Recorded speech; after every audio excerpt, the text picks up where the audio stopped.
Hey guys, welcome back. Today we're going to talk about reaction mechanism. Um, and essentially, it's just the idea that we can have multi-step reactions. And a reaction mechanism just simply describes what are all of those smaller steps that come together to give us the overall reaction. The smaller steps are called elementary steps. So in this case, we have two smaller steps that come together to make an overall reaction. So first we have two NO molecules colliding to give us N2O2. Then we have that N2O2 colliding with, we have that N2O2 colliding with an oxygen molecule to give us 2NO2. So if you notice here, we've talked about this with Hess's law.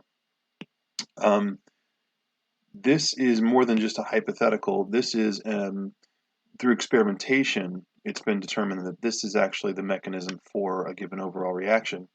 Um, and so, there's ways of gathering evidence as to, what substances are present before and after the reaction, but also sort of in the middle. And what I mean by that is, if you look at this N2O2, it is produced by the first step, and then is consumed by the second step. Um, that means, just like in Hess's law, that we can cancel it because there's no net change in the N2O2. What we call that, and the reading introduced this term, we call that an intermediate. So a substance that essentially is produced by an earlier step and consumed by a later step. There is one little video that talks about the difference between an intermediate and a catalyst, because both an intermediate and a catalyst are not shown in the overall equation. The difference is a catalyst goes in as a reactant and comes out as a product. An intermediate just basically does the opposite. It gets produced first and then it gets consumed, and that's why, unless you're doing some very careful detecting, you're not going to notice that it ever existed. But at any rate, that intermediate does get used up by the second step, and so we cancel it. And if we just just like with Hess's law, if we bring down what doesn't cancel, we end up with our overall reaction. So in this case, 2NO gas plus O2 gas is going to give us, and the only thing we have left on the right side is 2NO2 gas. And of course, just to double check, you want to make sure that it's a balanced equation, because if it's not, you probably did something wrong up here and you're canceling and you're adding. But it does in fact look like we have 4 oxygens on both sides and 2 nitrogens on both sides, so we're good. So this is our overall reaction, and the reaction mechanism just simply refers to, okay, here are the 2 steps by which it happens. And then the term elementary refers to the smaller, each smaller step is an elementary step. Another set of terms that was introduced in the reading was the concept of molecularity.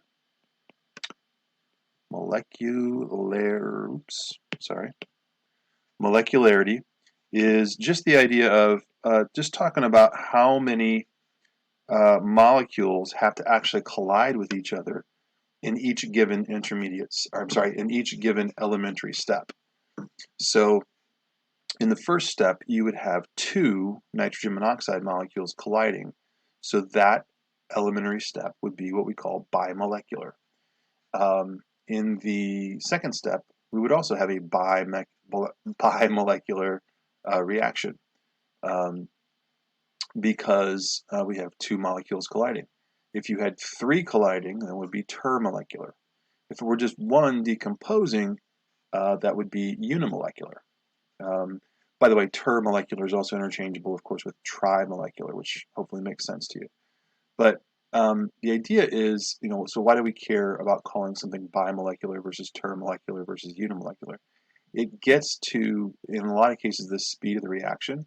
Because, for example, for a termolecular reaction to happen, you would actually have to have 3 particles literally all meeting with correct orientation and energy at the same place at the same time, and that's extremely unlikely. So even if you have trillions and trillions of these molecules floating around in a sample, for them to collide perfectly and simultaneously is extremely rare, and so those termolecular reactions tend to be very slow. The other thing is it can kind of predict the rate law for reaction. So let's talk about what rate laws have to do with these reaction mechanisms. So basically, and this will be a little bit of a preview of the next reading you're going to do from the CK12 passages, but if I look at a reaction mechanism that has two steps here, I'm going to get rid of some of this junk. But basically, for me to get this overall reaction happening, I've got step one, I've got step two. Okay, so what does how do I get to my rate law from these steps? Because what we've already seen through writing rate laws from data is that the rate law often is you're not able to predict the rate law for this overall reaction based on just the balanced equation, and sometimes you can. So the deal is, if you have a single step reaction, so in other words, the reaction mechanism is just the one elementary step, it's just a single step reaction, you can actually take the rate law from the balanced equation. So if you have, like let's say 2a plus b yields c, and I tell you, and I would, have to tell you that this is single step. What this means is it makes the rate law very predictable, because this would be a termolecular reaction, right? Because it's got two molecules here and one here, all colliding at the same time. If it's a single step, that would be the way it would have to happen. So basically, it requires two A's and one B to all come together at once, and so increasing the concentration of either A or B would affect the reaction rate. Because two A's are required, an increase in the concentration of A would be more critical than increasing the concentration of B. It would have a bigger impact on the rate, and so the rate law would end up being this: R equals K times A squared times B. In other words, I got the exponent here from the coefficient here, and the exponent here, which is an implied 1, from the coefficient here, which is an implied 1.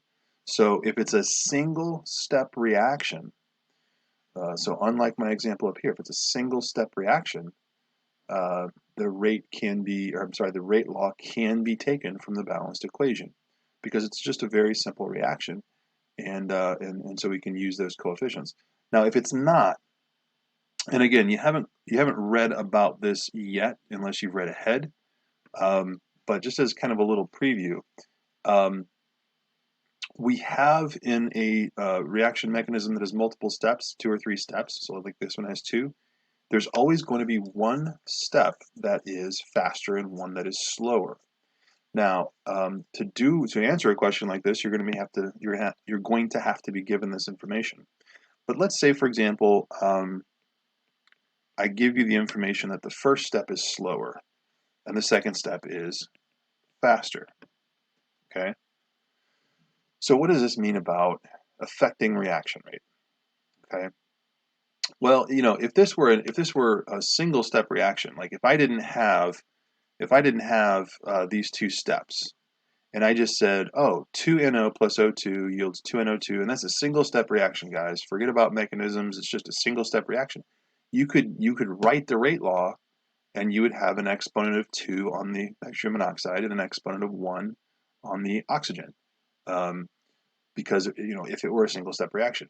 But in fact, we get the rate law for this reaction ends up being R equals K times NO squared, and that's actually it.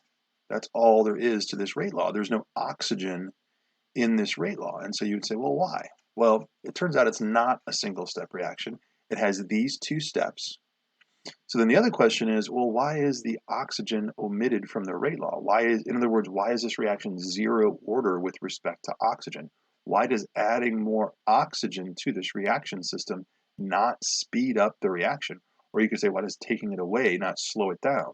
Oxygen's constant, well, and of course, if you took it away completely, then it would slow it down. But what we're saying is, why does the concentration of NO impact the reaction rate and not oxygen? And the reason is because the first step it's been told to us the first step is the slower step. The slower step we refer to as the excuse me, rate determining step. So the rate determining step means that it's the slower one, and therefore the reaction can only speed up if we find a way to speed up this slower step. The analogy that they use in the reading is, if you've got a one-lane highway or a two-lane highway where you're not allowed to pass, the rate of all the cars, and therefore sort of like the overall reaction, is determined by the slowest car, because everybody behind that slowest car is going to get backed up because they can't pass.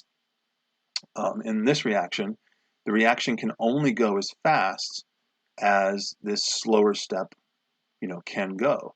And if you look at it, it kind of makes sense because the first step provides the N2O2 gas for the second step. So if the first step is happening really slowly, you're not getting enough N2O2 gas to begin the second step. It becomes like a bottleneck. So we can only speed this reaction by speeding the first step, which means adding more NO gas. So the rate determining step is the slow step, and that is what is going to determine our rate law. So if you see a rate law like this one that doesn't match the overall reaction, and maybe you're not given the fact that it has these 2 steps or 3 steps or however many it has, if you just see the balanced equation and the rate law and they don't match, what does that tell you? Well, it should tell you that it's not a single step reaction. If the rate law does not match the balanced equation you're looking at, then it can't be a single step reaction because the rate law comes from the rate determining step.